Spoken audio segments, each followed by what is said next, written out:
together more than 10 heads of state at the opening around the Abidjan objectives and targets, conveying their clear commitment to combat desertification. And the President of the Republic thanks all the heads of state and government who have participated in the Abidjan summit, thereby conveying their highest level commitment to our African continent on the key issues before this COP15.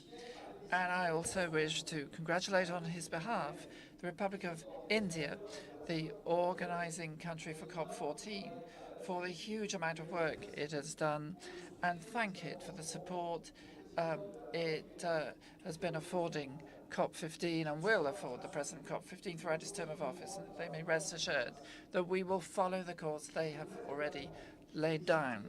And I'd also like to congratulate all the members of the government and the organizing committee of COP15 for having done everything possible to ensure this planetary conference has been successful in the land of Côte d'Ivoire. And I'm also thank the Minister of the Environment and Sustainable Development, Jean-Luc Gassi, and the President of the COP15 Organizing Committee, Mr. Abou Mbumba, for their constant mobilization over several months in order to ensure this conference could be organized successfully. May I also be allowed to thank warmly Mr. Ibrahim Thiaw, the Executive Secretary of the United Nations Convention, and his team for their support and full-hearted support and cooperation. I'd also like to thank the 197 states parties, the UN agencies and development partners, civil society, and the private sector for their contributions, notwithstanding the emergency of the COVID-19 pandemic and the war in Ukraine. Your presence in Abidjan is the signal of renewed commitment to implement the necessary actions and strategies to achieve the objectives of the UN Convention to combat desertification. And I would also like to commend the remarkable participation of youth and women at this COP15 and express sincere thanks to the First Lady of Côte d'Ivoire, Ms. Dominique Ouattara, the President of the Women's Caucus,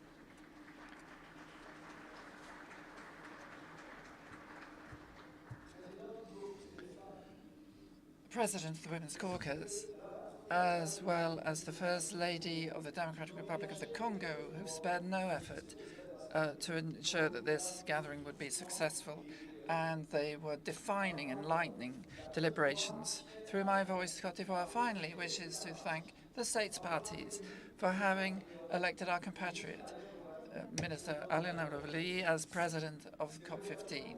This is an opportunity for me to congratulate him warmly on his resounding election, and I wish to assure each and every one of you of the wholehearted and sustainable commitment of Côte d'Ivoire and the personal backing of the President Alassane Ouattara, as well as Minister Owayi, so that this crucial mission over the next few years may also be successful.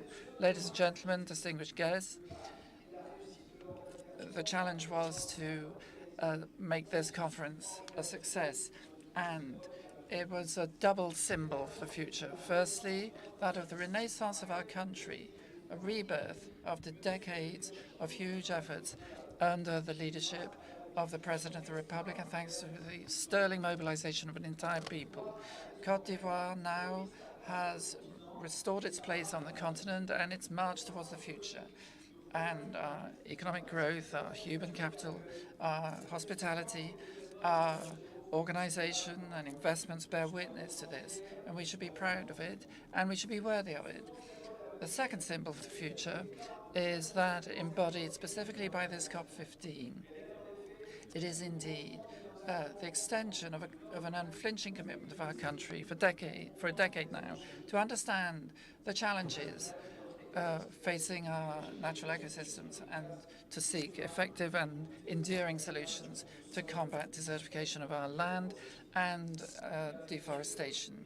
Ladies and gentlemen, the Abidjan Initiative, otherwise known as the Abidjan Programme of Heritage, adopted on the 9th of May by the government, is a holistic approach, a model of effective management of the devastating effects of desertification on our land, on our people, and on our future. This programme is strategic as a national endeavour of Côte d'Ivoire and also a model to be replicated elsewhere on the African continent and across the world. Involves an array of tangible actions. On the one hand, to restore forestry resources to combat climate change, and also to make degraded lands productive again in ecological, agricultural, and economic terms. Yes, each generation must meet this thorny question of how we meet the challenges of production for our society, how in terms of yield vis-à-vis our population can we meet the challenge without destroying our forests and soils and dooming the future of the people for whom we are indeed working. And our common commitments are well known, and we should allow the forests to preserve their extraordinary biodiversity and to generate the full potential of their ecosystem services, which are unique in nature. We should also allow the crop areas to be sustainable, which are properly inserted in global value chains. We also need to ensure that our forest and agricultural resources may play their economic and social role to the full. And I wish to commend and thank all the technical and financial partners here, as well as the donors who have agreed to support us in implementing the Abidjan Heritage Initiative, pledging to funding of more than $2.5 billion over the next 5 years. And I would like to give them all a warm round of applause. Merci, merci. Thank you to one and to all. We have set the priorities for ourselves. We have managed to mobilize the necessary resources, and I now call upon all parties to be effective and to be rapid as well as efficient in the implementation of those projects that we've already identified and those that we will also come up with as of tomorrow as we continue to forge ahead. Given the very busy agenda, or rather in despite of said busy agenda that has kept you busy for the last 2 weeks, I hope you have nonetheless enjoyed your stay here in Abidjan, that you have found it a fruitful stay, that you've enjoyed this city on which the waters of the lagoon so gently lap. I wish you all a very safe and comfortable journey home, and we look forward to welcoming you in the future once again here in Côte d'Ivoire, land of hospitality, land of fraternity, and as I think you will have understood from your last 2 weeks stay here, a land with a strong sense of responsibility. COP15 is coming to an end, but what is beginning is the Abidjan Call, the Abidjan Initiative, and we will play our full role in our common fight against climate change, global warming, against land degradation, in the restoration of healthy and safe environments, which is so vital for the future of the Earth. We will play our full role in also ensuring that we move to new models of smart agriculture and smart production in order to ensure that we can usher in a brighter future for future generations. It's in that understanding that we have come here. It's in that understanding that we have welcomed you here in Côte d'Ivoire. We will leave here, but we will continue to work together.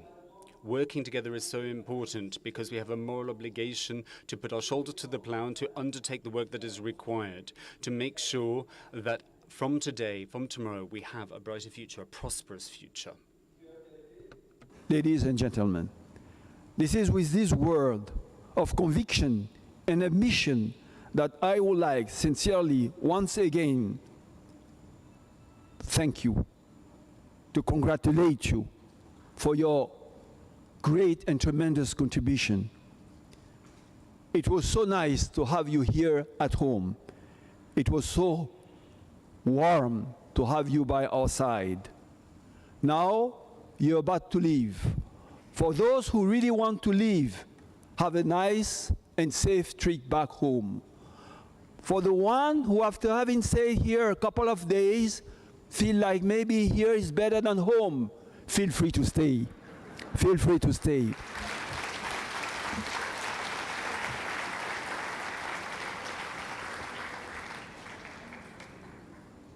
Vive la COP 15, Vive le combat pour une terre meilleure.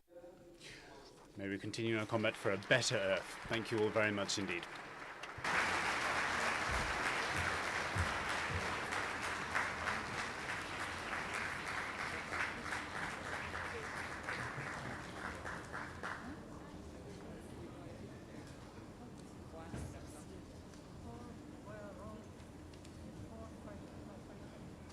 I thank His Excellency Mr. Patrick Achi, Prime Minister of Côte d'Ivoire, for his statement. As he said, maybe we can continue our work till tomorrow. Can we? Distinguished delegates, I invite the conference to consider Agenda Item 1, C, I, election of the Chair of the Committee of Science and Technology. Pursuant to Rule 22 and 31 of the Rules of Procedure, as amended by Decision 20/COP2 and 25/COP10, the Chair of the Committee of Science and Technology, CST, is to be elected by the Conference of the Parties at this final meeting.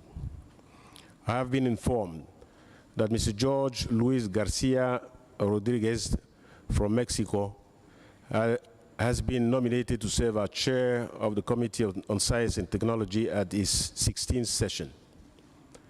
May I take that the conference wishes to elect Mr. George Luis Garcia Rodriguez from Mexico as chair of the Committee of Science and Technology at its 16th session.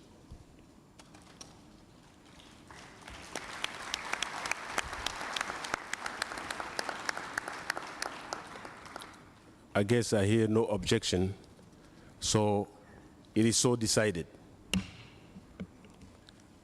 I congratulate Mr.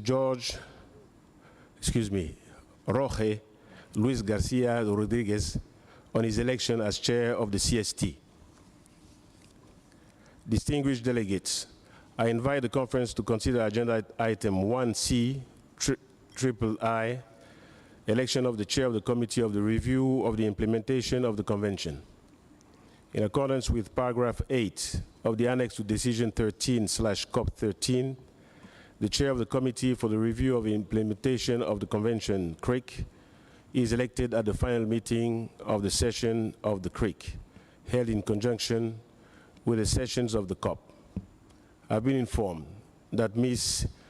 Biljana Kiribarda from Montenegro has been nominated to serve as chair of the Committee for the Review of the Implementation of the Convention, CRIC, at its 21st and 22nd session. May I take that the conference wishes to elect Ms. Biljana Kiribarda as chair of the Committee of the Review of the Implementation of the Convention at its 21st and 22nd sessions.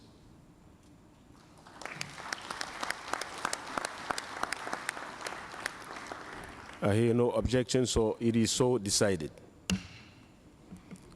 I congratulate Ms. Biljana Kiribarda on election as chair of the CRIC. Distinguished delegates, I now invite the conference to resume consideration of Agenda Item 1D, credentials of delegations. In accordance with Rule 19 and 20 of the Rules of Procedure, the COP Bureau examined the credentials of representatives, alternate representatives, and advisors, and approved them. The final report of the Bureau of the Conference is contained in document ICCD/COP15/22/Review 1, entitled Credentials of Delegations, Final Report of the Bureau to the Conference of the Parties. The Bureau agreed to submit document ICCD/COP15/22/Review 1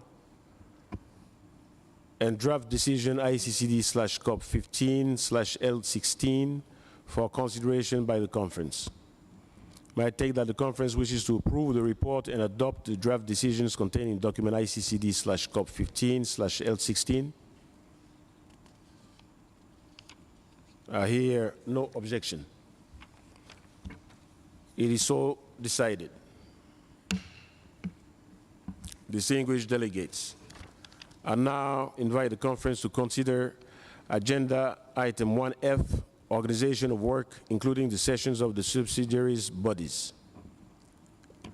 As you may recall, the COP established the Committee of the Whole and allocated items on its agenda for further consideration. I would now like to give the floor to Mr. Francisco Jose Avila from Guatemala, Chair of the Committee of the Whole, to report to the conference of the work of the Committee of the Whole. Mr. Jose Avila, you have the floor. Thank you, Presidente. Distinguished delegate, I have the honor to present to the 15th session of the Conference of the Parties and summary of the outcomes of the deliberation of its Committee of the Whole. I am pleased to announce that the committee successfully concluded work today, 20 May. At its first meeting on Wednesday, 11 May, the committee established 2 contact groups, one on program of budget, and the second contact group on all other cow-related matters. I would like to take this opportunity to thank the facilitators of the contact groups, Mr. Stefan Payer, France, and Mr. Ahmed Abdelati, Egypt, for their dedication and hard work in guiding the discussion in these groups. Thank you. Mr. President, distinguished delegates, I am pleased to inform you that the committee successfully adopted 10 draft decisions and its 4th meeting yesterday, 19 May, and another 9 draft decision at its 15th meeting to date, 20 May. Mr. President, allow me now to provide the conference with an overview of the 19 draft decisions adopted by the committee at these 4th and 5th meetings. Under agenda item 2B, entitled Review of Process in the Implementation of the United Nations Convention to Combat Desertification Communication Plan and the United Nations Decade for Desert and the Fight Against Desertification 2010-2020. The committee adopted 1 draft decision entitled Implementation of the United Nations Convention to Combat Desertification Communication Plan, contained in document ICCD/COP15/L9. Under agenda, item 2C, entitled Follow-up on the midterm evaluation of the UNCCD 2018-2030 strategic framework. The committee adopted 1 draft decision entitled Modalities Criteria and Terms of Reference for a Midterms Evaluation of the 2018-2030 Strategic Framework of the United Nations Convention to Combat Desertification, contained in document ICCD/COP15/L17. Under agenda, item 3, entitled Promotion and Strategy of Relationship with Other Relevant Conventions and International Organizations, Institutions, and Agencies. The committee adopted 1 draft decision entitled Promotion and Strengthening of Relationships with Other Relevant Conventions and International Organizations, Institutions, and Agencies, contained in document ICCD/COP15/L18. Under agenda, item 4, entitled Policy Frameworks and Thematic Issues, the committee adopted 6 draft decisions as follows. The positive role the measure taken under the Convention can play to address desertification, land degradation, and drought as one of the drivers that cause migration, contained in document ICCD/COP15/L10, and as orally amended. Policy advocacy on drought, contained in document ICCD/COP15/L23. Abidjan Declaration of Gender and Report from the Gender Caucus, contained in document ICCD/COP15/L22. Follow-up on policy frameworks and thematic issues gender, contained in document ICCD/COP15/L13. Follow-up of policy frameworks and thematic issues sand and dust storms, contained in document ICCD/COP15/L11 as orally amended. Follow-up on policy frameworks and thematic issues land tenure, contained in document ICCD/COP15/L12 and as orally amended. Under agenda item C6, Untitled Program and Budget, and its sub-item A, Program and Budget for the Biennium 2022-2023, B, Financial Performance for the Convention Trust Fund, and C, Report of the Evaluation Office. The committee adopted 3 draft decisions as follows. Multi-year work plan for the Convention Institution 2022-2025, contained in document ICCD/COP15/L19.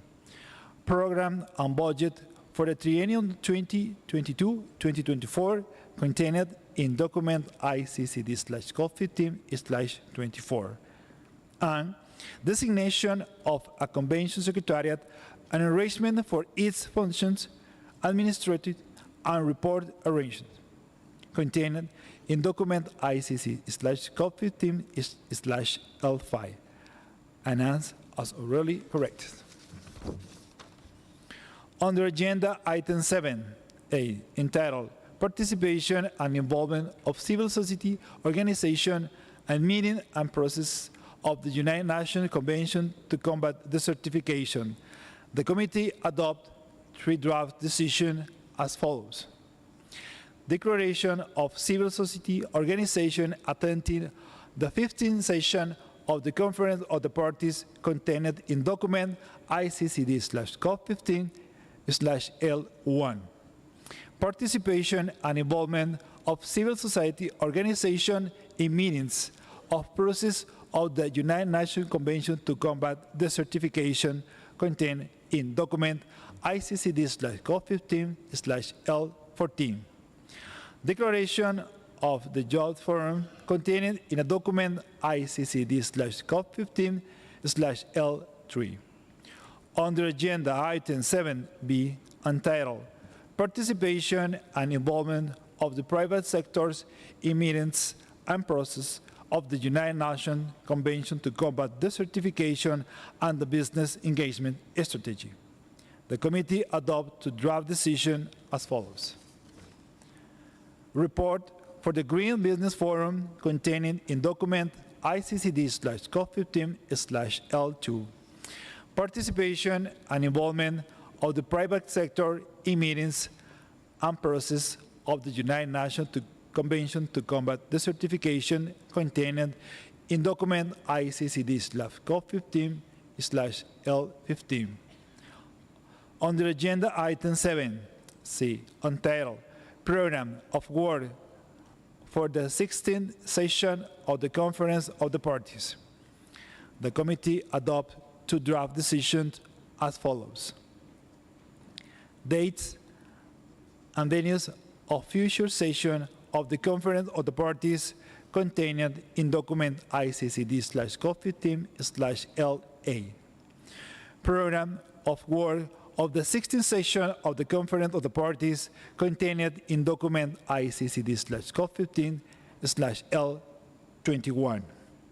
I hereby submit this 19th draft decision to the Conference of the Parties at its 15th session for adoption.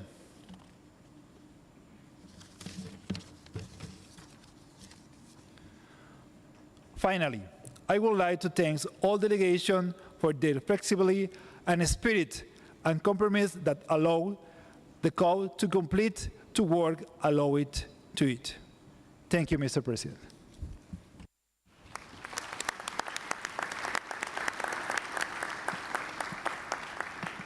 Thank you, Mr. Jose Avila, for your report.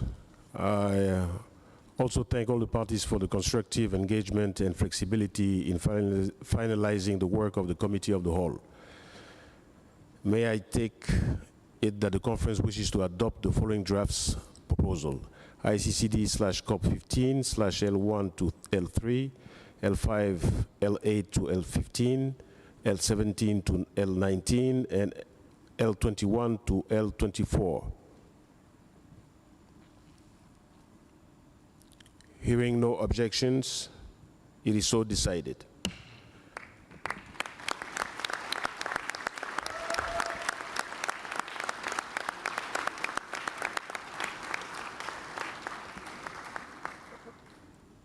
I would like you to accept us to have a little moment for His Excellency, Mr. Prime Minister, to leave because he has a flight to take. He works a lot, and he has a flight to take, and the flight is leaving pretty soon. Thank you, Mr. Prime Minister.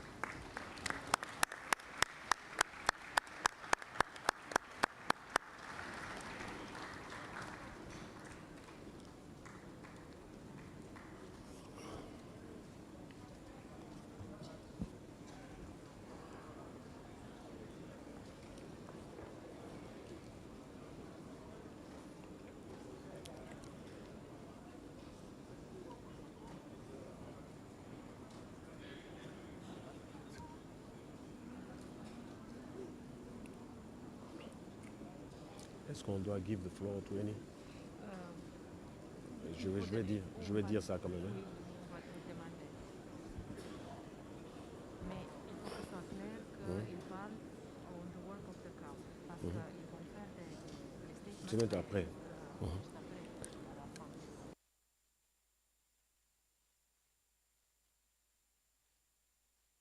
Distinguished delegates, we are now continuing. We have thus concluded action of the recommendation of the Committee of the Whole. Are there any delegation wishing to make statements on the work of the COW?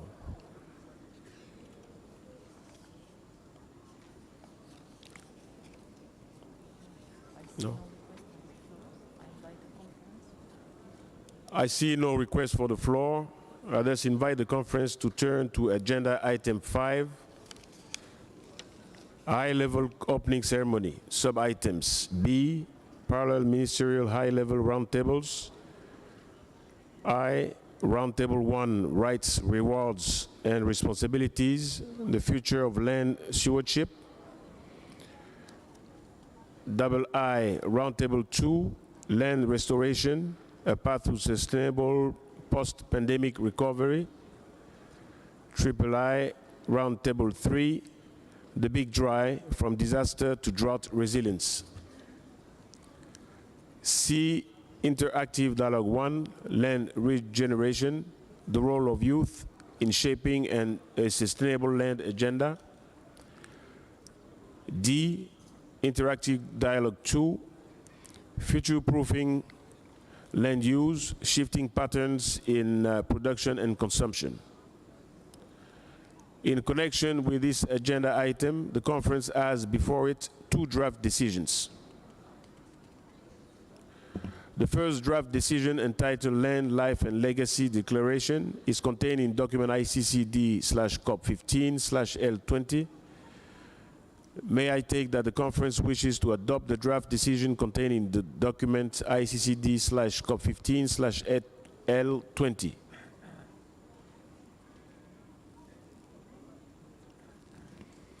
Hearing no objections, it is so decided.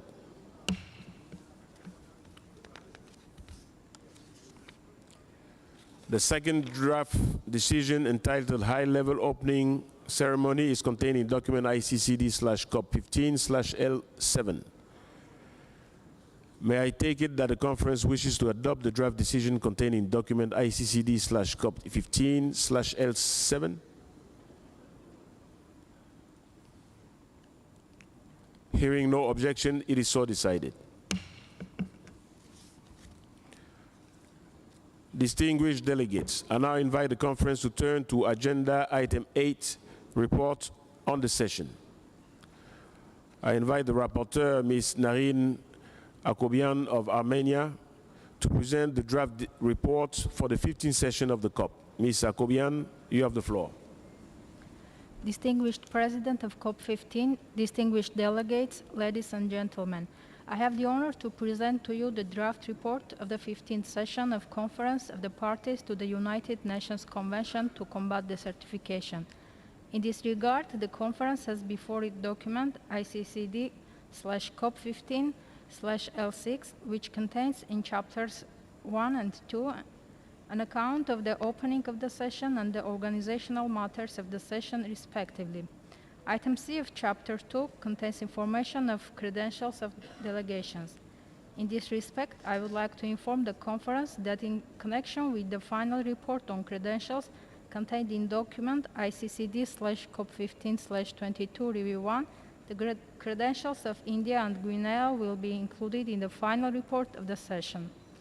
Chapter 3 contains a brief description of the open dialogue session held with the civil society on 12 May 2022 on the theme Lands We Use, Land We Protect, Lands We Own, Opportunities and Solutions of Equity and Equality. Chapter 4 summarizes the main outcomes of the high-level opening ceremony, the Heads of States and Government Summit held on 9 May, the 2 interactive dialogues, 3 parallel ministerial high-level roundtables, and 1 formal statement session held on 10 May 2022. The decision and the resolution adopted by the Conference of the Parties will be contained in Chapter 5 of the same document. The draft report will be completed with the guidance of the Bureau and the assistance of the UNCCD Secretariat to reflect also the proceeding of this last meeting of the conference as per Chapter 6 on the conclusion of the session.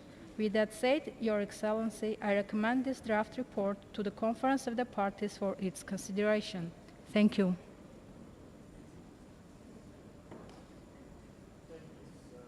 I thank Ms. Akobian for the report. May I take it that the conference wishes to adopt the draft report on its 15th session contained in document ICCD/COP15/L6 and authorizes the rapporteur to finalize the report after the session with the assistance of the Secretariat. Hearing no objections, it is so decided. I would like now to give the floor to the distinguished delegates of Mali.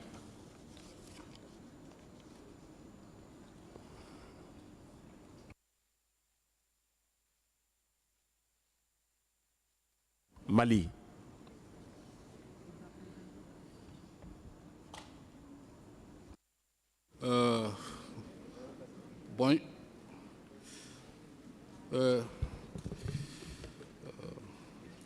Bonsoir. Good evening. Dear partners and dear bodies duly here represented, thank you very much for giving this opportunity to intervene during what is such a very important meeting for myself and my country, Mali. It is my honor to present this expression of gratitude to the government and people of Côte d'Ivoire, and to so do on behalf of the African group. The Conference of Parties to the United Nations Convention on Combating Desertification, the UNCCD, met here in Abidjan, Côte d'Ivoire, at the invitation of the government of Côte d'Ivoire. The Conference of Parties to the United Nations Convention for Combating Desertification would like to convey its deep-seated gratitude to the government and people of Côte d'Ivoire for having made possible this 15th COP. We'd also like to thank them for the excellent facilities they made available to us. The Conference of Parties to the UNCCD would ask the government of Côte d'Ivoire to convey to our brother people of the Republic of Côte d'Ivoire the deeply held gratitude of the parties to the UNCCD Convention for the hospitality and the warm welcome that has been made available to each and every one of us who have met here in this city from all corners of the world. The Conference of Parties to the UNCCD hopes that the resolutions adopted at this 15th iteration of the COP will give new hope to humanity as a whole in their efforts to combat desertification. This statement is delivered in Abidjan on the 20th of May 2022 on behalf of the Mali UNCCD body. Thank you very much.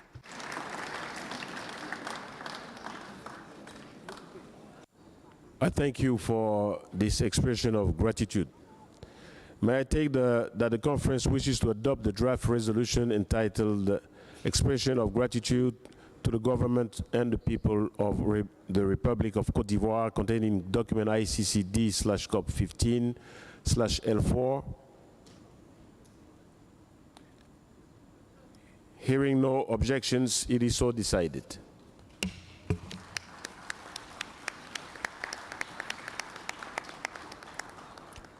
Distinguished delegates, the floor is now open for the representative of regional and interest groups, the representative of the United Nations systems, its specialized agencies, and other intergovernmental organizations, as well as a representative of non-governmental organizations to make brief statements. And I'll give the floor to the representative of Morocco on behalf of the African group. Infiniment, Monsieur le Président. Thank you very much, Chair. Ladies and gentlemen, distinguished delegates, Executive Secretary of the Convention, ladies and gentlemen, delegates, ladies and gentlemen, on behalf of the group of African states, I restate my deep gratitude to the government and people of the Republic of Côte d'Ivoire for the hospitality and warm welcome they have afforded us and all the facilities made available to us throughout our stay here in this beautiful city of Abidjan. Furthermore, I wish to convey my most sincere congratulations to the government of the Republic of Côte d'Ivoire and the Secretary of the Convention for having so successfully organized this COP, which has taken place at a watershed moment, calling for new commitments at all levels. My thanks also go to all the states parties who have displayed a sense of solidarity and a spirit of understanding and consensus during the negotiations. President, may I avail myself of this opportunity to congratulate you on the excellent stewardship of our deliberations, which has been the guarantor of successful implementation of the COP15's recommendations throughout the biennium, which you will have to steer. We welcome the prospect of working with you during that period, and we can assure you of the support and cooperation of the African Regional Group. Here we are at the end of 2 weeks of hard work. At the closing of the conference, Africa welcomes the adoption of the Abidjan Declaration, the legacy program, as well as the successful deliberations and negotiations during this 15th COP. In coming to Côte d'Ivoire here, Africa had some concerns regarding issues on the agenda, particularly drought, land degradation, neutrality, sand and dust storms, migration, land tenure, gender, and means of implementation. But on the whole, the Africa Group, ladies and gentlemen, wishes to express its satisfaction with the recommendations and decisions that have come out of this COP15, which make it possible to tackle in depth and in a sustained fashion the problems of drought and land degradation internationally, and especially in the African continent, which is marked by increased vulnerability. As regards the drought issue, which is a critical one for Africa, we welcome the consensus which has been reached to establish a new intergovernmental working group so that this issue can be tackled in a deeper, more far-reaching manner, in the hope that we will come up with solutions conducive to tackling this vexed issue. In the same context, we welcome the decisions adopted on other matters on the agenda, land tenure, gender, sand and dust storms, reflecting a resolve to support activities at the national level through the Gender Action Plan, land tenure studies, and the national plans for dealing with sand and dust storms. As regards financing, which is a central aspect of implementation of the provisions of the Convention, we would like to thank deeply our financial partners for their efforts, constant efforts, to mobilize funding to combat desertification. In the same vein, although the African Group welcomes decisions on means of implementation, we hope to see more in terms of fundraising, which is necessary to implement transformative projects, which, without effective implementation, will make it difficult to attain LDN, especially as it is becoming increasingly urgent internationally. Admittedly, the 15th session of the COP has reached its end, President, but we have been given a huge amount of work to do, and we should therefore remain committed and maintain the same drive in order to convert decisions into deeds, carefully calibrated deeds and actions in the field. The African Regional Group remains confident in the understanding and solidarity of the states parties, in strengthening our cooperation on common ground and working unstintingly to close the gap where there are differences of opinion in order to build a better future for the whole of humanity. Furthermore, our region knows that it can count to the full on the proven ability of the Secretariat under the leadership of Ibrahim Tiao in identifying and engaging the levers which are conducive to successful implementation of the provisions of the Convention. And I take this opportunity to congratulate him on behalf of the African Regional Group on his being awarded the honor of Commander of the National Order of Côte d'Ivoire. Thank you.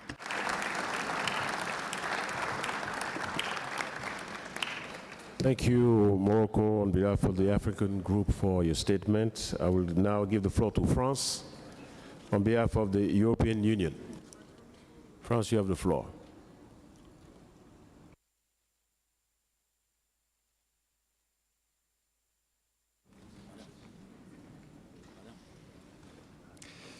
Merci. Thank you, President of COP15.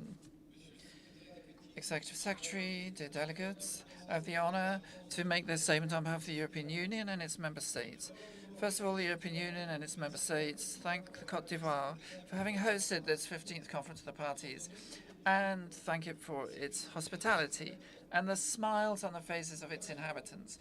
We also thank the Secretariat for its painstaking work and dedication, as well as all delegations for their commitment to discussions and endeavors to bring about fruitful consensus and fruitful results. The EU and the member states are delighted to see that this COP has contributed to enhancing the importance of land in the global political agenda, and we should continue in the same vein and encourage all stakeholders to take bolder measures to combat planetary crises embodied in climate change, biodiversity loss, and land degradation. The era we are passing through also reminds us of the consequences of conflict on the environment, human life, and well-being. Our thoughts are with the people of Ukraine and other peoples facing conflict. COP15 has highlighted deep concern shared by all parties regarding the devastating effects of drought and the urgent need to take measures to combat it. It will be urgent to move on to a proactive approach to managing its risks and impacts. We welcome the continued work with the creation of the Intergovernmental Working Group on Drought up until COP16. Decisive measures have been taken at this COP to allow the parties, firstly, to strengthen integration of land tenure in implementing LDN projects, secondly, in improving the taking into account of sand and dust storms, thirdly, addressing the important ties and links between desertification, land degradation, drought, and forced displacement and migration, fourthly, accelerating the implementation of the Gender Action Plan, and fifth and last, increasing the growing role of civil society and the private sector in the Convention. The EU and its member states stress the need to promote and bolster ties with other international conventions and bodies, especially the other Rio conventions. In this regard, the EU was hoping that at this COP15 it would have been possible to rely on the consensus secured at the UN General Assembly meeting on the environment on the understanding of the term nature-based solutions, and we're disappointed that this has not been possible. The European Union and its member states calls on all parties to endorse our ambition of adopting the concept of nature-based solutions. As regards the work of the CST and the science policy interface, the EU and its member states stress the need to seek to ensure that policy making is based on scientific evidence. And we welcome the decisions of the CRIC, particularly the request to the Global Environment Facility to continue funding bold projects to achieve LDN. We also call on the other parties to support other major international and regional initiatives, such as the Great Green Wall. COP15 has reasserted that land is essential to implementing the Paris Agreement, the forthcoming post-20 biodiversity framework, the voluntary targets for land degradation neutrality, and that is all to the good. Thank you very much.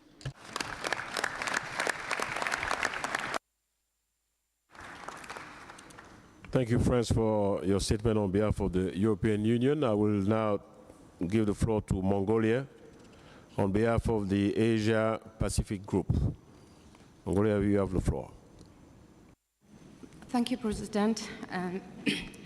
Mr. President, Mr. Executive Secretary, Ms. Deputy Executive Secretary, Excellencies, distinguished delegates, and ladies and gentlemen, Mongolia has the honor of delivering this statement on behalf of the Asia-Pacific Group at this closing session of 15th session of the Conference of the Parties to the United Nations Convention to Combat Desertification.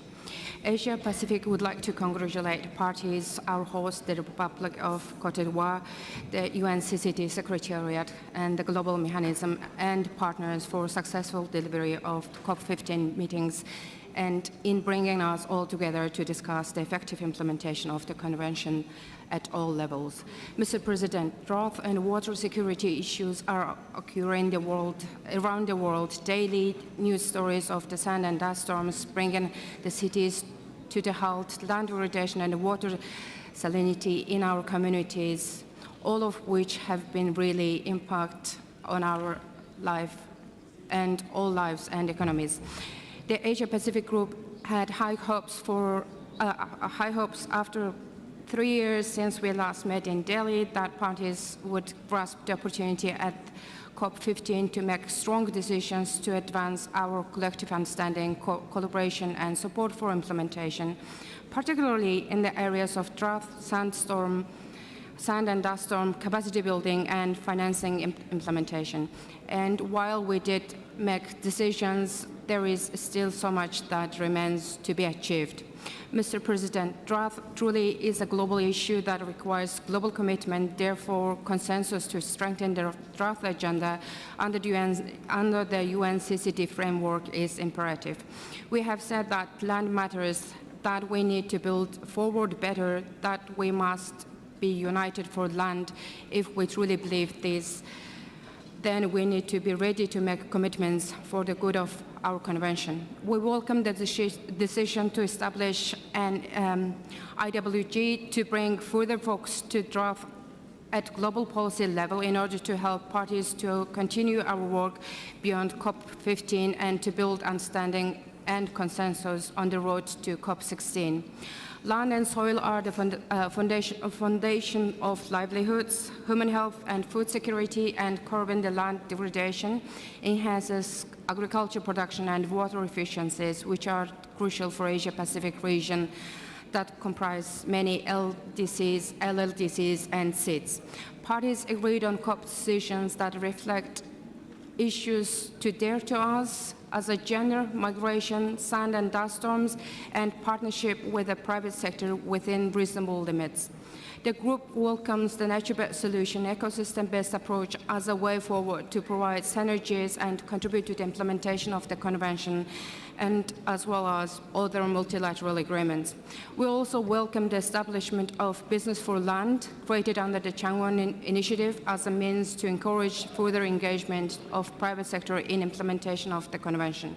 We draw the attention of the parties that resources and technical assistance to implement the LDN plans are crucial, and wish to share the sentiments expressed by the STC and call on parties to pay signs and respect and conservation of that deserves. Mr. President, in the case of ecosystem restoration, the Asia-Pacific region is making many efforts to increase international cooperation. Most recently, the Republic of Korea hosted the 15th session of the World Forestry Congress and adopted Seoul Forest Declaration emphasizing forest-based solution to global environmental issues and shared forest stewardship.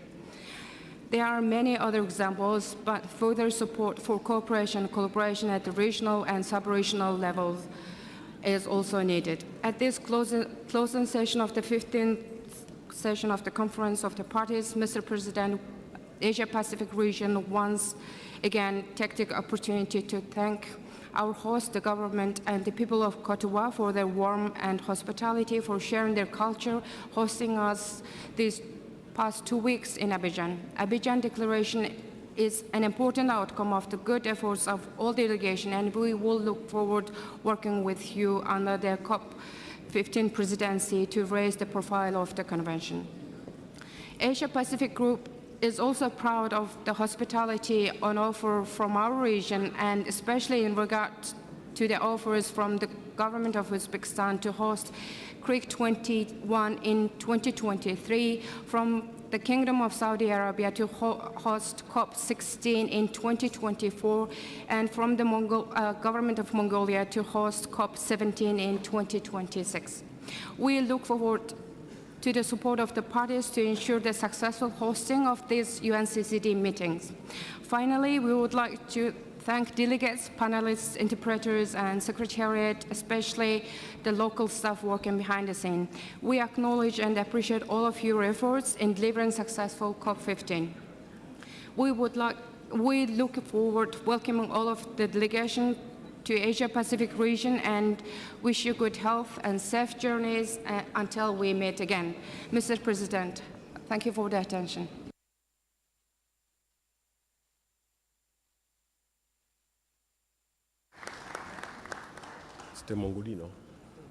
Thank you, Mongolia, on behalf of the Asian Pacific Group for your statement. I will now give the floor to Ecuador on behalf of the Latin American and Caribbean Group. Ecuador, you have the floor.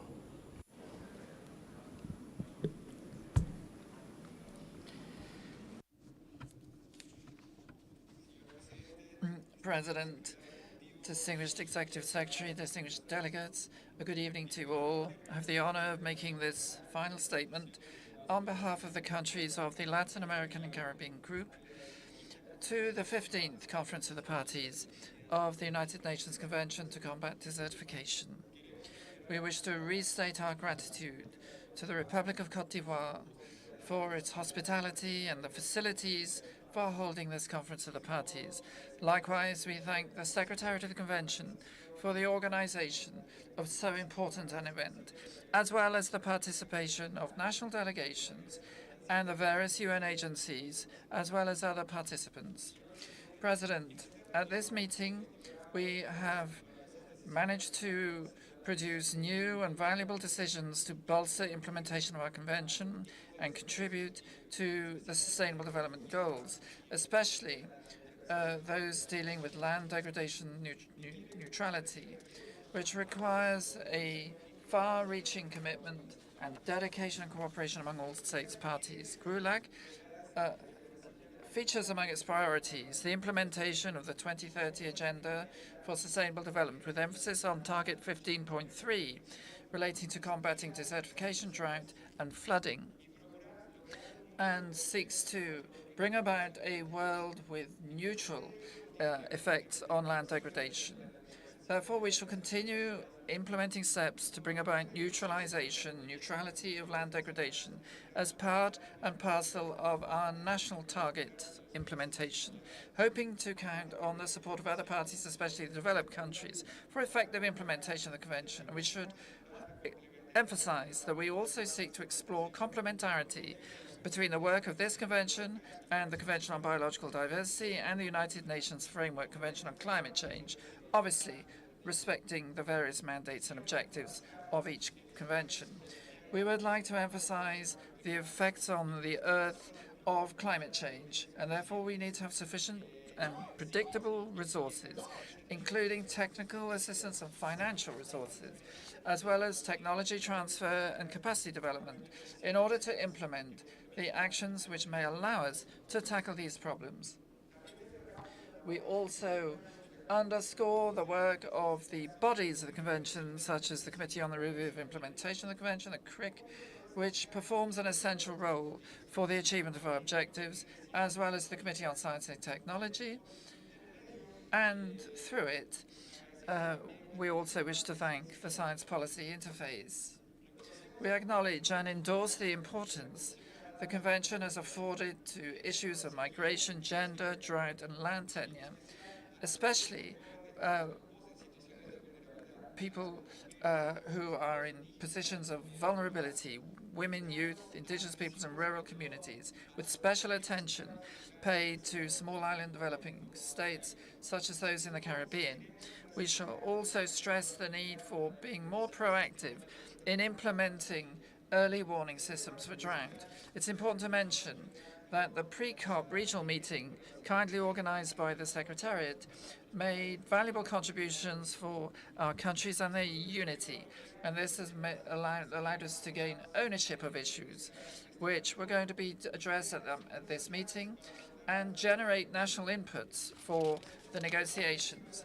And we acknowledge that for effectively combating desertification and mitigation of the effects of drought, there's a need for participation and commitment at the highest political level. Therefore, we shall continue insisting on effective participation of the highest authorities and the involvement of a greater number of players. We also congratulate the Kingdom of Spain on being the next host country to mark the World Desertification and Drought Day. We have come to the end of COP15, which has been a further stride forward in our battle against desertification, land degradation, and drought. We have many challenges ahead. Therefore, we must do our level best to ensure ever more avoiding and reducing and recovery of our lands vis-à-vis the processes of desertification, land degradation, and drought. Distinguished delegates, we wish to thank you for your invaluable contribution, President, to the development of the 15th conference, and the Secretariat and the Global Mechanism for their sterling efforts, restating the commitment of GRULAC and its 33 countries to continuing to strengthen the process of fighting desertification, land degradation, and drought for the benefit of present and future generations alike. Thank you.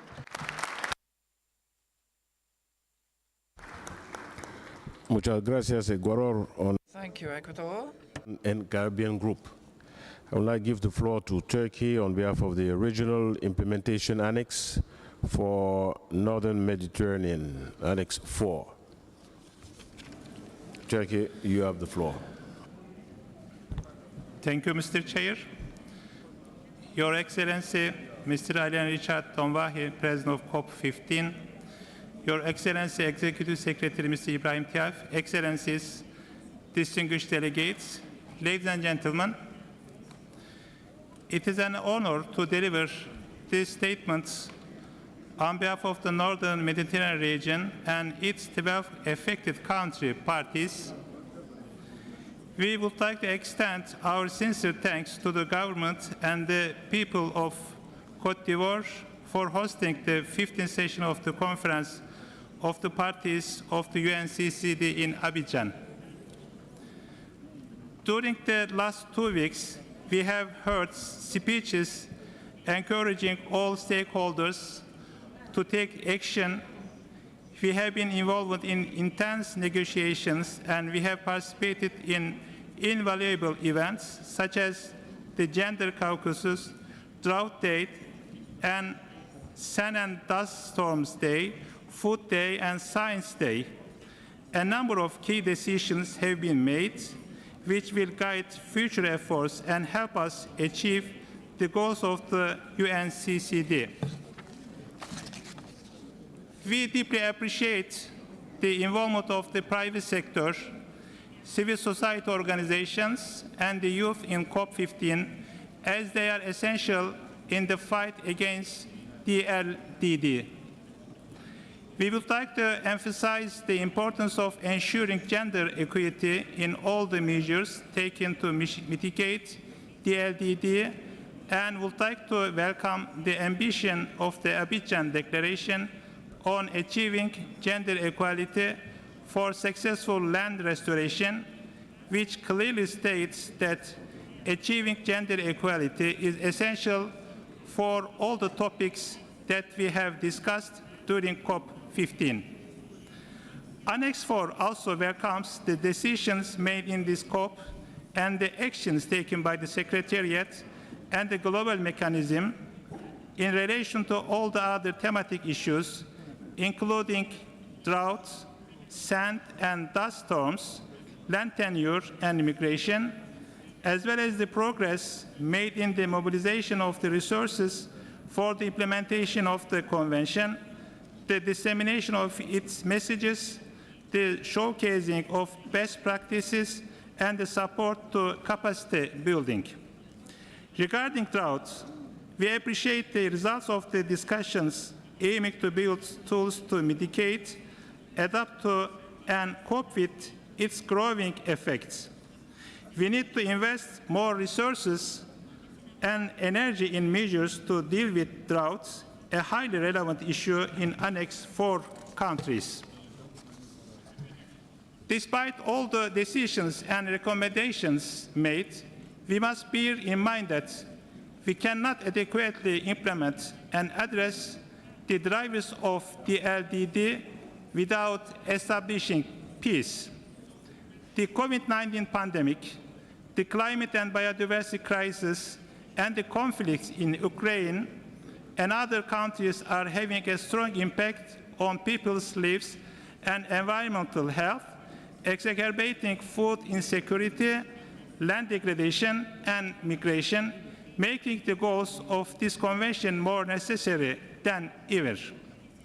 Ladies and gentlemen, the 12 affected country parties from Annex 4 would like to reiterate once more our commitment to continue supporting this convention and working to achieve its goals to combat desertification, land degradation, and drought. Thank you for your attention.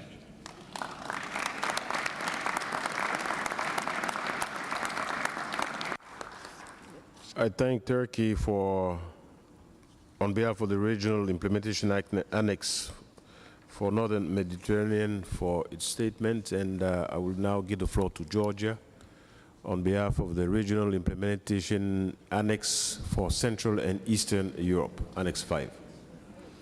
Thank you, Chair. Dear Mr. President, Excellencies, distinguished delegates, ladies and gentlemen, on behalf of the parties of Annex 5 region, I would like to express our sincere appreciation to the people of Government Côte d'Ivoire for hosting COP15 in a beautiful city of Abidjan, for great organization of this event and your hospitality. We would like to congratulate the Government of Côte d'Ivoire on an important leadership role and congratulate new members of bureaus and express full confidence on our region experience and efficiency. We are confident that COP15 sends a strong and clear message to the global community that protecting and improving the health of land is the most natural, affordable, and long-lasting solution for land conservation and restoration, increasing resilience on drought, sand and dust storm, climate change mitigation and adaptation, biodiversity protection to ensure human well-being.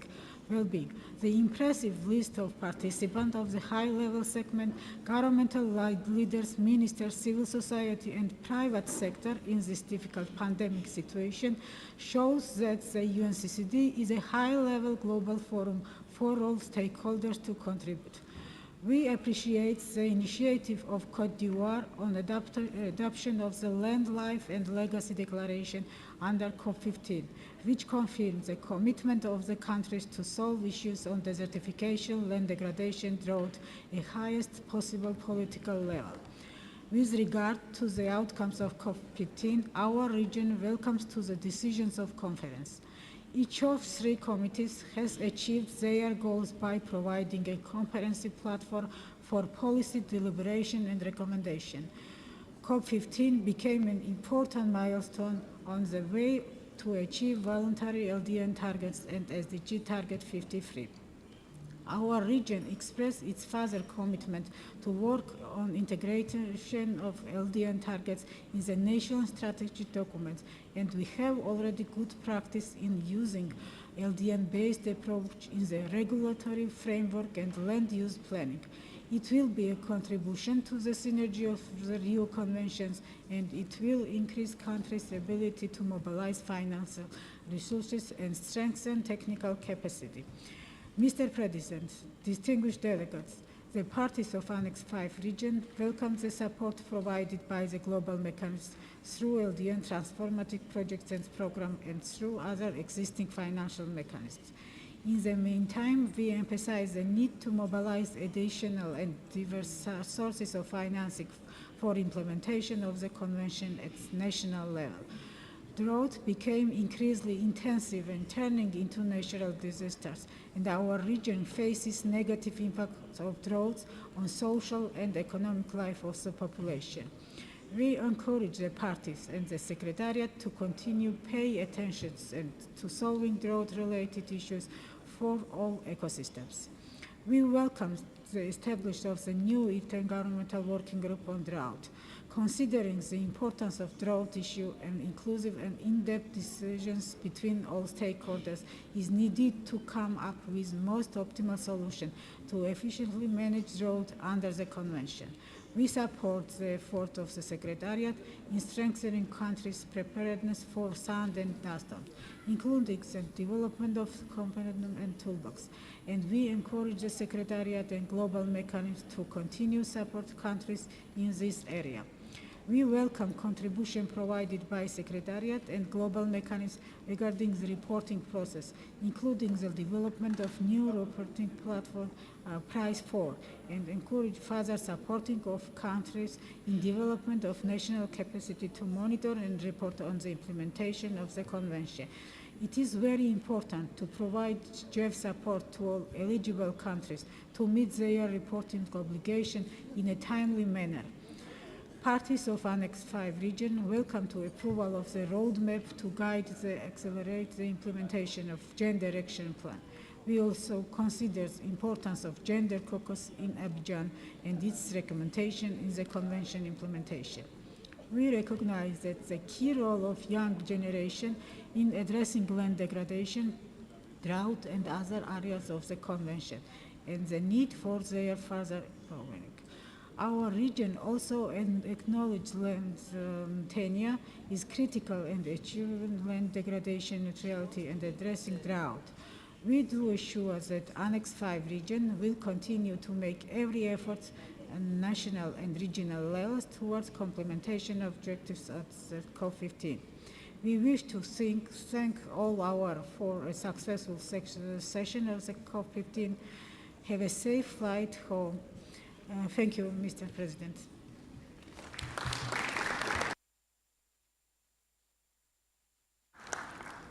I thank Georgia on behalf of the Regional Implementation Annex for Central and Eastern Europe, Annex 5.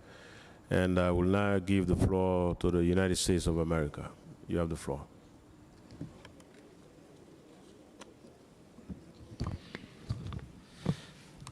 Mr. President, Secretary, thank you very much. On behalf of the U.S. delegation, I would like to say thank you for all of your hard work to ensure that COP15 here in Abidjan was a success.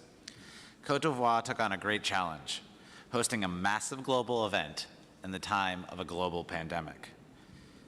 You certainly succeeded beyond our wildest dreams. You kept everyone safe, and you pushed through an ambitious agenda that helped everyone come together in consensus. But it was not just your logistics, friendliness, and diplomatic skill that was on display these past 2 weeks. The hard work your government, including your president and your first lady, put in to prepare the Abidjan Legacy Program sets your country on a path as a shining example of land planning, scientific input, and consensus amongst many groups. Simply ending here, we would like to say thank you for all of that. Thank you for being a shining example of this convention. We'd also like to thank our fellow delegates who came together in the spirit of consensus and allowed us all to move forward in what was certainly some trying times late at night. We look forward to seeing all of you in the future, and thank you again.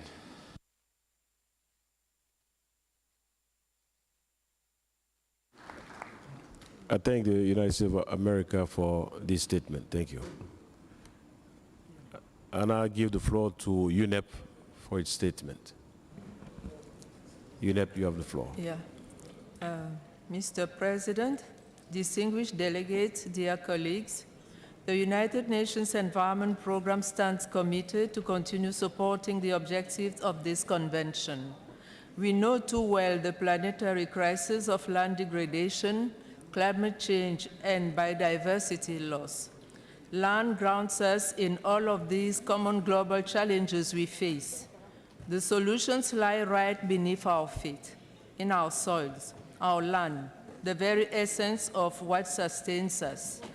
The COP has demonstrated that we know many of the solutions, but we need to scale them up urgently.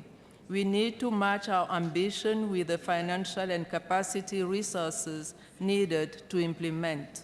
UNEP has 3 hopes following this COP to help us deliver on the Convention's mandate and also on our greater collective 2030 vision of living in harmony with nature. Firstly, we hope to see renewed financial commitments that recognize the centrality of achieving land degradation neutrality targets in delivering resilience against shocks, be those the increasing threat of drought, global pandemics, or otherwise. Secondly, science tells us that our increasingly unsustainable patterns of consumption and production are key drivers of land degradation, climate change, and biodiversity loss. And nowhere is it more important to achieve sustainability than in food systems. A shift to sustainable food systems will address many of the common drivers of degradation. Together, we must anchor the food system transformation in clear, achievable pathways of UNCCD implementation mechanisms and national land degradation neutrality targets. In doing so, we must also recognize the valuable role of the knowledge and skills of the stakeholders, in particular indigenous people and local communities, and their effective, meaningful participation in the implementation of the solutions. Thirdly, we must strengthen our focus on building capacity and strengthening resilience for the most vulnerable countries. The UN Decade on Ecosystem Restoration is at the heart of strengthening this resilience. Investment in nature are a significant part of the solution. We've heard during the COP how the Great Green Wall is one example of a holistic vision for resilience. We've heard during the COP also how rebuilding ecosystem grounded in the coexistence of human and nature that deliver clean water, clean air, livelihood, and well-being for millions of people requires us to move beyond pledges to real action backed by real resources on the ground. The issues we have been discussing in the past 2 weeks in the rooms are very important, and we are moving forward from these discussions with clarity and resolve on all fronts. UNEP stands ready to support UNCCD, Secretariat, and parties through the UN Decade on Restoration, through food systems transformation, through support for synergy across Rio and other multilateral environment agreements, and through our long-standing partnerships with the Global Environment Facility to support parties to meet their obligations under the Convention. And I thank you.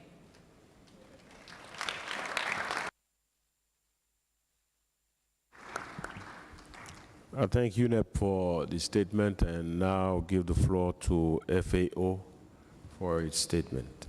You have the floor.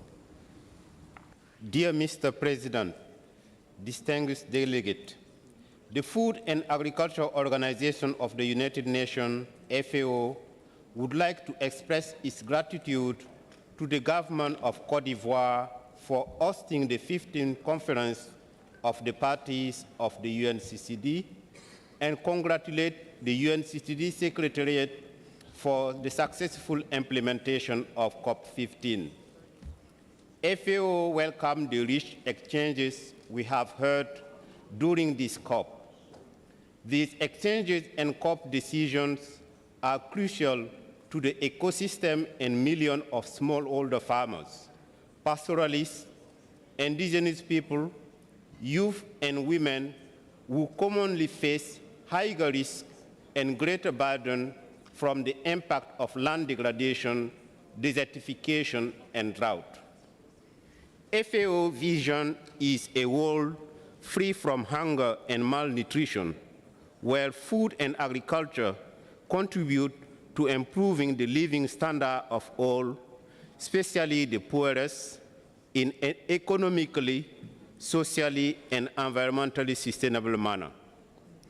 Under the FAO Strategic Framework 2022-2031, FAO works with all countries towards the transformation to more efficient, inclusive, resilient, and sustainable agri-food system for better nutrition, better environment, and a better life, leaving no one behind. Fostering resilient and economically prosperous agri-food system integrated across landscape and based on multi-stakeholder, multi-scale, and multi-sector collaboration will be key to supporting more sustainable urbanization process and urban-rural linkages. Scaling out sustainable land management to achieve land degradation neutrality requires robust and participatory planning process across all sectors and landscape that is supported by a conducive, enabling environment, strong political will, sound policy, and inclusive governance of resources. FAO implements integrated landscape and territorial management and land resource planning approaches and promote a wide range of resource planning tools and approaches to support decision makers, planners, and practitioners working at global, national, and local level to plan, take action, and scale out sustainable land management options. FAO recognizes the fundamental importance of land governance and land tenure security for achieving land degradation neutrality and takes note of the renewed encouragement to the parties to integrate the voluntary guidelines on the responsible governance of tenure of land, fisheries, and forests in the context of national food security into the implementation of the Convention and to take into consideration the pathways presented in the technical guide into the future LDN initiatives. FAO welcomed the invitation to parties to integrate land tenure information into their capacity development effort and stand ready to bring support to UNCCD parties in partnership with UNCCD Secretariat and global mechanism to integrate the visibility into the implementation of the Convention and the LDN initiative. FAO welcomed the ongoing collaboration with UNCCD and appreciate the joint work to increase communities and ecosystem preparedness to drought and desertification and to enhance resilience of the most vulnerable. FAO will continue providing support to countries in developing and implementing country-based and regional initiatives and programs and to put at the disposal of UNCCD and countries and parties its experience, methodology, and tools on integrated drought management, including sustainable land, soil, and water management to protect the environment and achieve food security. FAO recognized the importance of sand and dust storm and its local, regional, and global dimension. The transboundary nature of SDS requires stronger partnership and strengthening sub-regional, regional, and interregional cooperation. As a member of the UN Coalition on Sand and Dust Storm, FAO will work with partners by providing countries its experience on SDS-related issues. FAO will continue to share its experience, methodology, and tools on combating SDS, including sustainable land, soil, and water management to protect health and livelihood and achieve food security. Healthy soil provides key ecosystem services for human survival and well-being.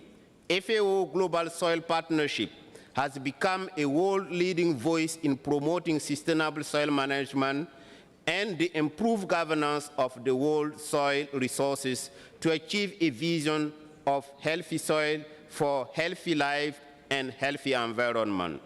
The Global Soil Partnership advocates for the national adoption of the voluntary guideline for sustainable soil management to ensure healthy soil for today and future generations.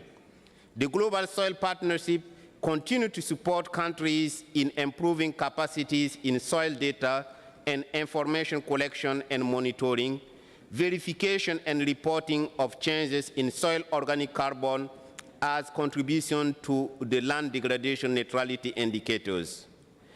Following the UNGA Resolution A/RES/73/284 of March 2019, declaring 2021-2030 as the UN Decade on Ecosystem Restoration, FAO and UNEP co-lead its implementation in collaboration with the Secretariat of the Rio Convention and other partners. The participation of the Rio Convention, and especially the UNCCD Secretariat to the implementation of the decade, is of utmost importance. Land degradation neutrality targets make a significant contribution to the success of the decade, covering communication and outreach, implementation and monitoring on the ground. To conclude, FAO appreciates the ongoing cooperation and is committed to continue to work with the Secretariat, parties and partners, and the Science Policy Interface to build capacity, develop tools, and help decision makers to promote the development and implementation of policies and strategies that contribute to the achievement of land degradation neutralities and other SDG targets. Thank you.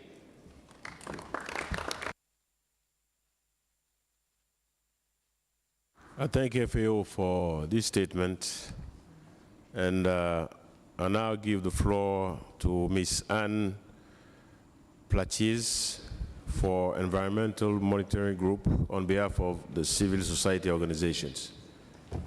Ms. Platiers, you have the floor. Distinguished delegates, I am Anne Plakis Hanasef from the Environmental Monitoring Group, which is an NGO, a civil society organization from South Africa, and I am honored to speak on behalf of the 1,200 representatives of civil society present here at COP15 in Abidjan. I would like to express our gratitude to the Secretariat of the UNCCD for its commitment to facilitate the collaborative interactions among parties, international organizations, and CSOs. We also want to thank the government of Côte d'Ivoire for hosting the 15th Conference of Parties of the UNCCD. As CSOs, we are very concerned about the war in Ukraine and the human suffering, as well as its effects on the food security across the world, as this matter is closely linked to the droughts in many countries. We welcome the COP15 decision on land tenure, which encourages parties to partner with civil society organizations to strengthen their engagement with populations in situations of vulnerability, including indigenous peoples and local communities, those living in rural areas, women, youth, and persons with disabilities, to support the implementation of the COP14 decision on land tenure. We moreover recommend that efforts be made to raise awareness on the technical guide at national and subnational level by working under an intersectional approach and engaging non-state stakeholders in the process, and by requesting FAO, the UNCCD Secretariat, and the Global Mechanism to support capacity building and participatory workshops on the technical guide and the translation into local languages. That parties engage with local communities, and especially those of women, youth, pastoralists, indigenous peoples, and local communities, so as to ensure that their rights and their interests are secured in policy discussions relevant to the governance and use of land.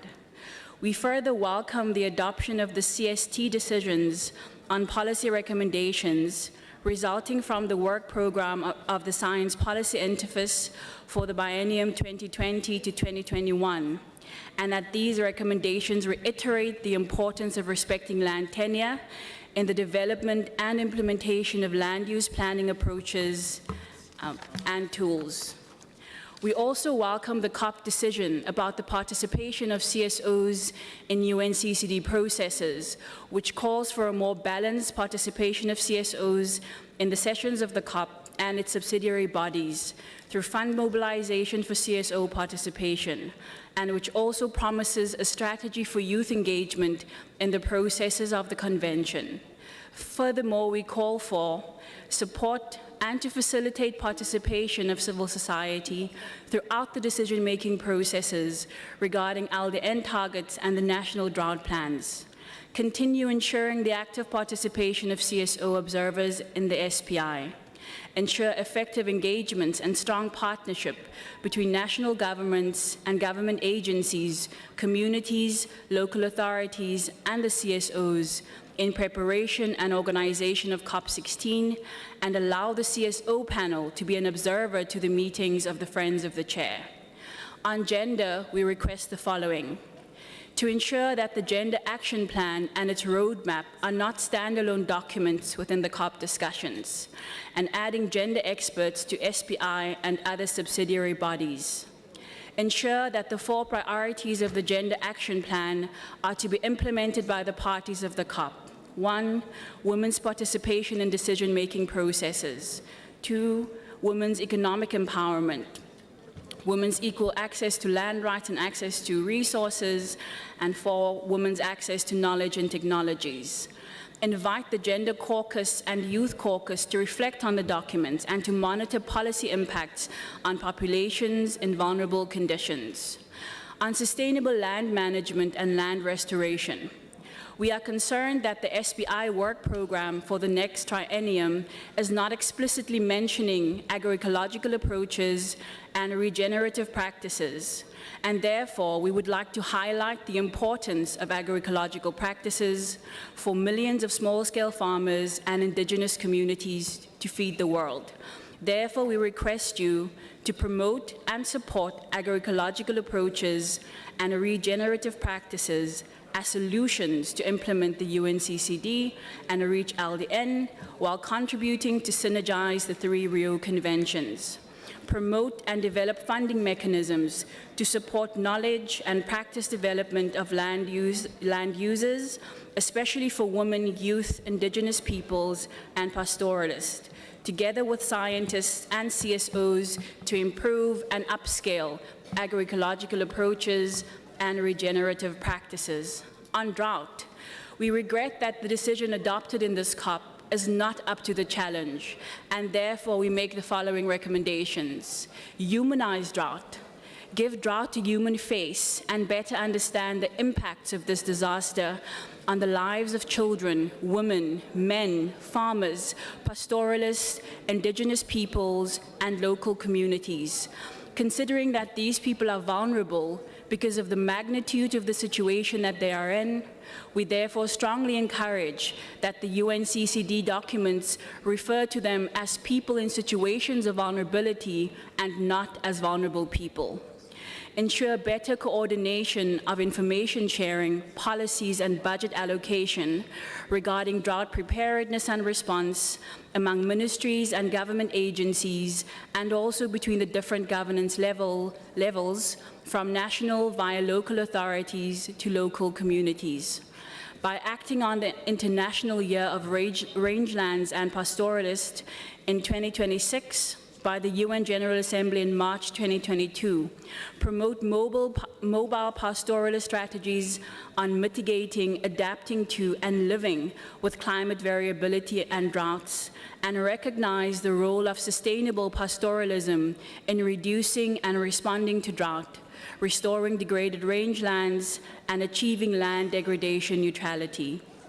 The COVID pandemic showed us that we, as an international community, are able to work together and take urgent action. We encourage the parties to actively engage with CSOs that are working closely with the communities where the practical actions on sustainable land management and restoration are being taken. Thank you.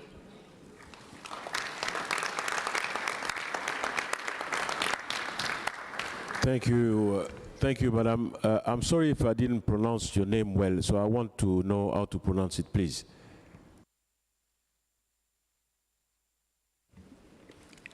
You pronounce my name Anne Plakis Hanase. Platis. Yes. Good. Okay, thank you very much. This was our last statement. Just take this off. And thank you all for your statements. Distinguished delegates, please allow me to make some remarks, a little small statement on this special occasion. And if you allow me, I will say it in French, because in a few moments, I will have to go back to French, back home. Excellences, distingués délégués. Your Excellencies, distinguished delegates, ladies and gentlemen.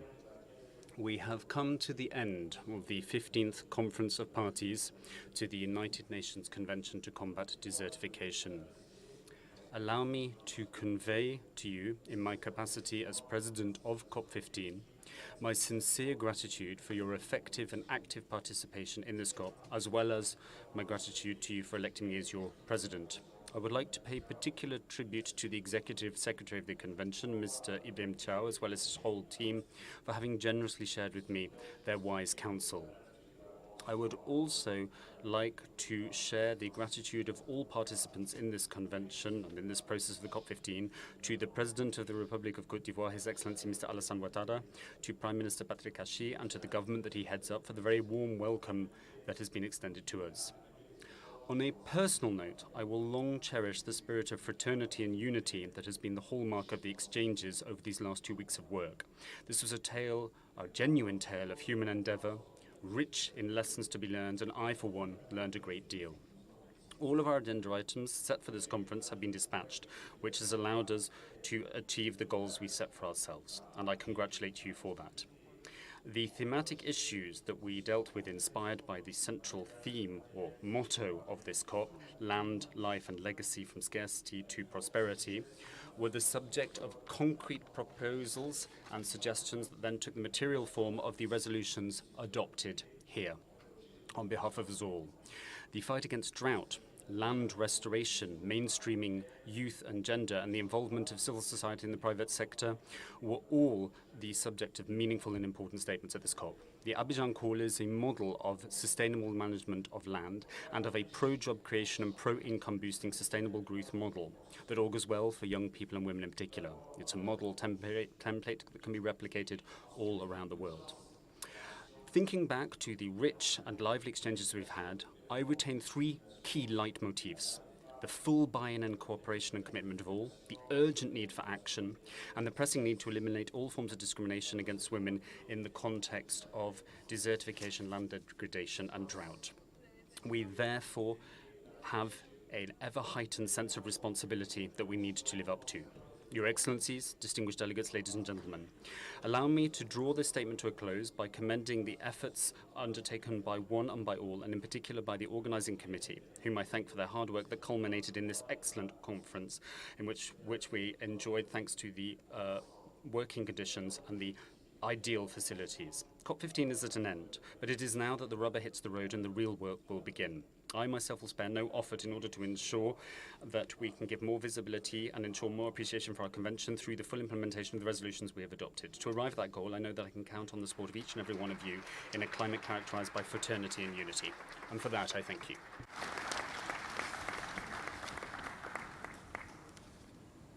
Excellencies, distinguished delegates, ladies and gentlemen, with this, we have come to the end of our work. I hereby declare closed the 15th session of the Conference of the Parties of the United Nations Convention to Combat Desertification. Thank you again, et bon retour à la maison. And I wish you all a safe return home.